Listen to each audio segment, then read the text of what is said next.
Hi, this is Keeper, and welcome back to On Air. I'm so glad you can join me. Today we have in the house, or on the line, Direct Selling Live political blogger Ruth Webster is going to share her thoughts on what it's like to write and give her views on politics during the entire 2012 political season.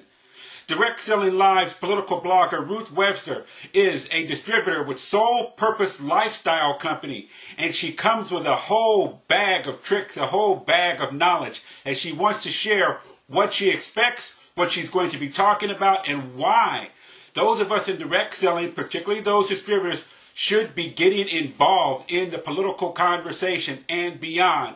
Today we have in the house Direct Selling Live political blogger Ruth Webster.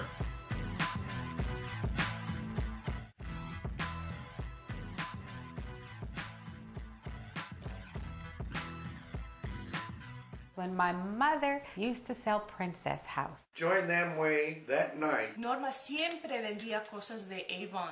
Oh, it must have been around 1935. But those knives were amazing. The one lady's name was Mary Kay, and I said, oh, cosmetics will never sell on Party Plan. Was a single mom and created these hair care products for black women and became the first self-made millionaire in the United States. I just think that's extraordinary. Okay, everyone, welcome back to On Air. Today we have an absolutely special guest.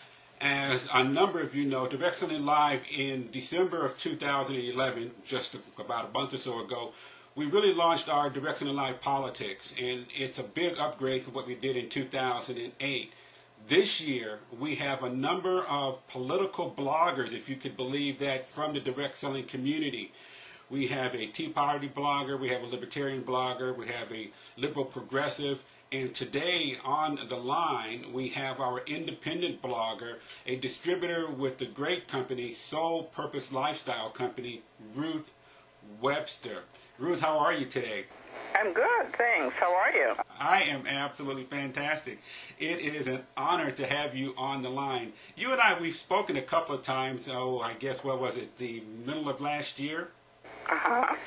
And we were just kind of feeling each other out to see if it was something that you wanted to do.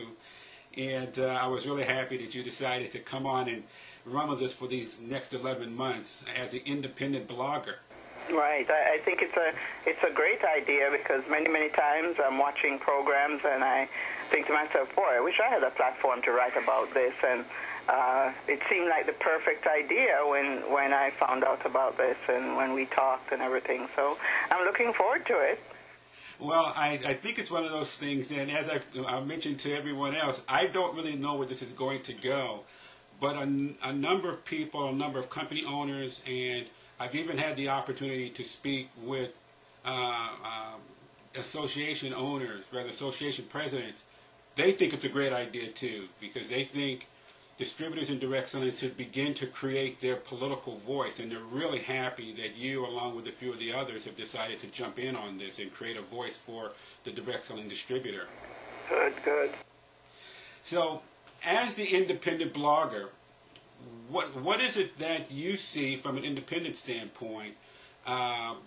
What is it that you feel that you can lend to the conversation?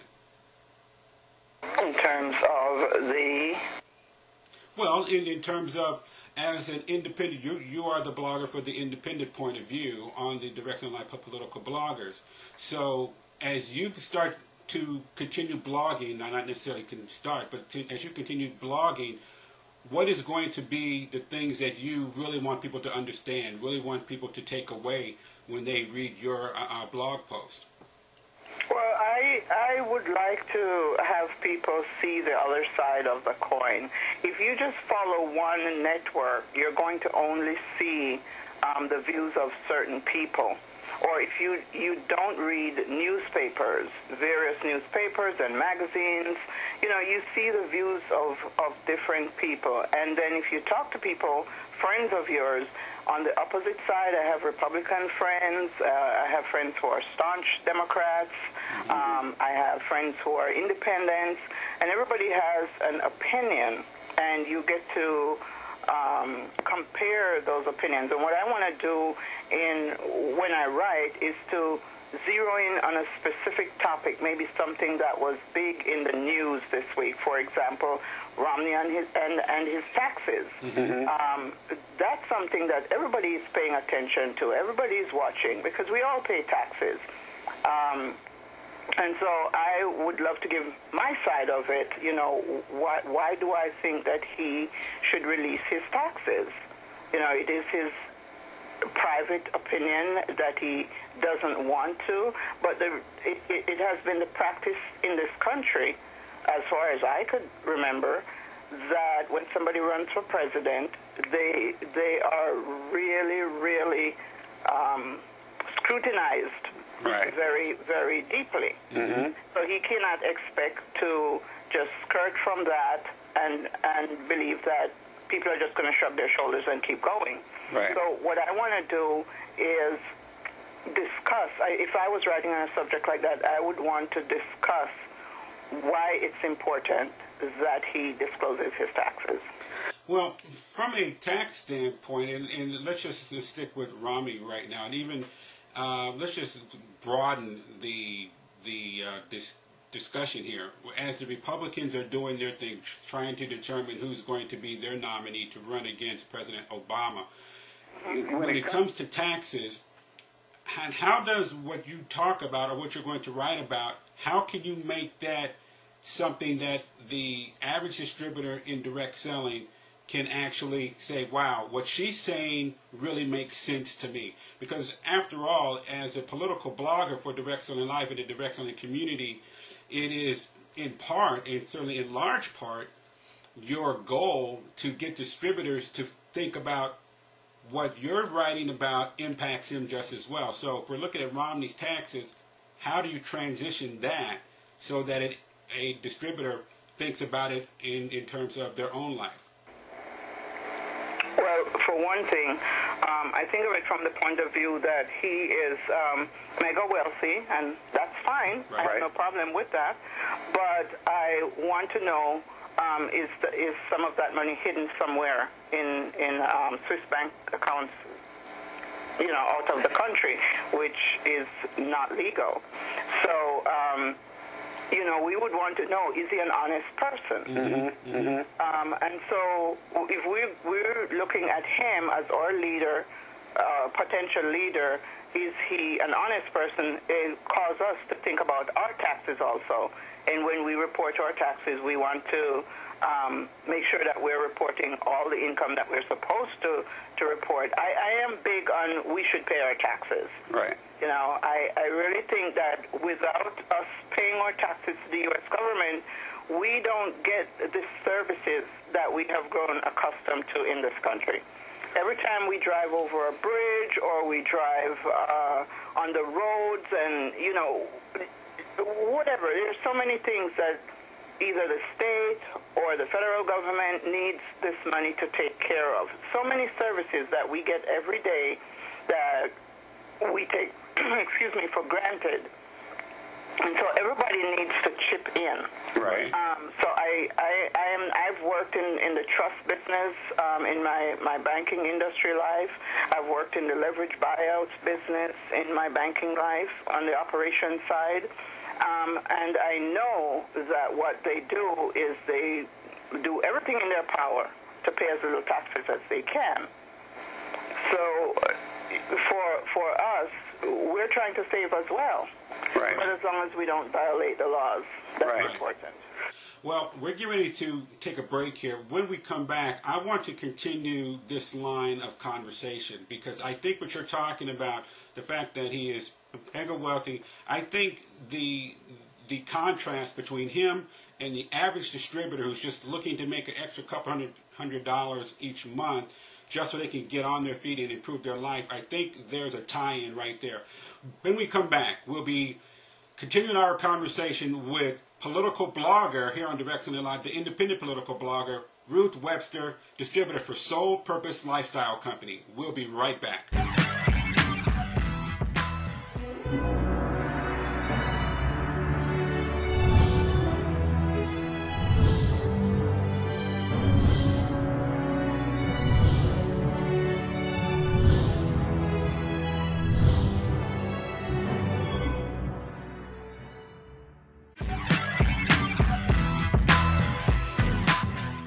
Welcome back. Just having a nice little chuckle with Ruth as we were preparing to come back in this next segment. Ruth, as all of you know who are watching this particular show, is an independent distributor with Sole Purpose Lifestyle Company. Excuse me. And as we tie up this last segment, she's going to tell you a bit about her business and how you can get in touch with her if you're interested in learning more. Okay, Ruth, as you were saying at the end of the last segment, when comparing Romney and his taxes and wanting to make sure that everyone pays their fair share, certainly in light of the fact that we need taxes to pay for as many social services as we can, to have that social net provided for those people who aren't doing well. And there are a lot of people who aren't doing well, which is why they're starting to come in droves to direct selling. How does having those social services really impact those distributors who are just now coming into the business because their lives are in such peril or being challenged in such a major way? Well, from a personal point of view, I see that as, even though it's a challenging time, it is a time when individuals can stop, take a look at themselves, and think about entrepreneurship. 80% of the millionaires in the United States, and this is from Inc. magazine, 80% of the millionaires in the United States are entrepreneurs. And most people, those people, they have multiple streams of income. So if someone is even working a full-time job, they may want to start a business in direct sales, which is enjoyable, and they're helping other people with the products that they're selling and making money for themselves. And once they establish a business, then you know your responsibility is to pay some taxes on the income that you're making, Right. whether it's personal income tax or whether you're doing it in a big way and you form an LLC or whatever it is that you choose as your vehicle to take your business. You're still supposed to deliver a few dollars to the U.S. government each year and not skirt that issue. Right. So when our leaders cannot find them in themselves to tell us how much they made, how much they paid, it's setting a bad example for everybody, because people are saying, oh, well, if he can do it, I can do it too. Right. And that's not exactly how we want to operate. This is the greatest country in the world. I truly believe that. I wasn't born here. My mother was born here. But I love this country very much, and I think we're doing as badly as some people would want to say we're doing. Trust me, you go someplace else, you want to come right back to the United States as fast as you can. Because this is where the action is. This is where the opportunity is. Yeah, I agree with you wholeheartedly. And I also, just to get back to the taxes thing, as more and more distributors come into direct selling, this is a great opportunity, not for them only to make extra money, but it also is a great opportunity to help rebuild the country once again. And I think you're absolutely dead on when our leaders, which is interesting when you speak in terms of our leaders, those leaders, or that statement also implies or also has impact on our leaders here in direct selling, because Direct Selling Live's OnAIR program, we've been looking at some of the leaders in direct selling and things that they have been doing from a political standpoint, particularly about the DeVos family and all the soft money that they're pouring into the Republicans, which I have absolutely no problem with, except when Betsy DeVos, one of the heirs over there who's married to Rich DeVos, talks about we're one of the largest soft money donors to the entire Republican Party for years. So to me, that's kind of hiding things, and I think leaders need to be out front with all of it, just so everyone understands what's going on. Absolutely. Absolutely. And after that Supreme Court decision that allowed the changes in donation to political parties, it was a very, very bad move. And when the president spoke about that, you know, remember the response that he got from one of the justices. Yeah. And now we're seeing it's backfiring, and I guarantee you that in a few years they're going to change it again. Yeah, there's going to need to be some amendment to it, because what we've been talking about a lot on air since we launched in November is the loss of the average American's voice in politics, particularly those of us here in direct selling. That Supreme Court decision on January 21st, 2010 has had such far-reaching effect, and it's only just beginning, that the distributors here in direct selling, the ability to have a voice politically is going to be wiped away, which is one of the reasons why we are creating Direct Selling Live Politics, is to give rise to the notion that if we don't do something, and we have a responsibility as the direct sellers to create a voice, we have a large political power base, we can do some things, which is why I'm so excited that you and Gene Bronstein and one of the top distributors for Avon, Lisa Wilbur, and Kelly Foote, and a few others who we're now talking to, because we want to get in a couple of other voices, really want to represent direct selling in a very positive way. Right as we get ready to wrap up some of this, because I don't want to forget this, you are with Nadine Thompson over there with Soul Purpose. Tell us a bit about your business and how people can contact you to learn more about you and your Soul Purpose Lifestyle business. Soul Purpose Lifestyle Company is a distributor of organic products for the entire body. The skin, the hair. They have new lines of products coming out in the spring of this year. I think those new skin products are coming out. Great. And I use the products myself all the time, and I love them. They are also aligned with another company called Longevity, right. FDI.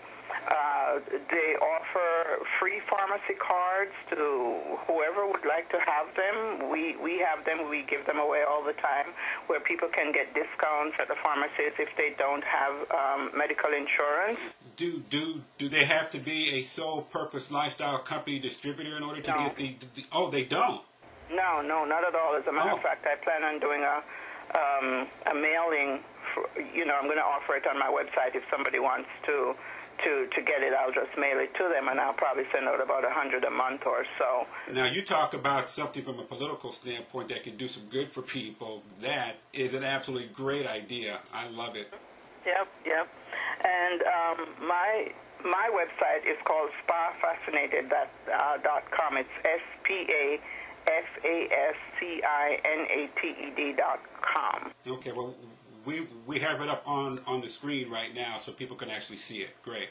Right, and if someone would like to get in touch with me, they can write to me at ruth@spafascinated.com, or they can call me at the number that's on the website.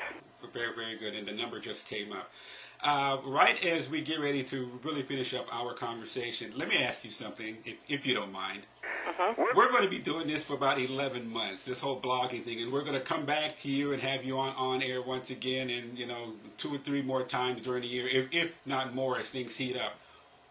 Where do you think this is going to go with what we're doing with this whole Direct Selling Live Politics? Where do you think it's going to go? Well, I think that,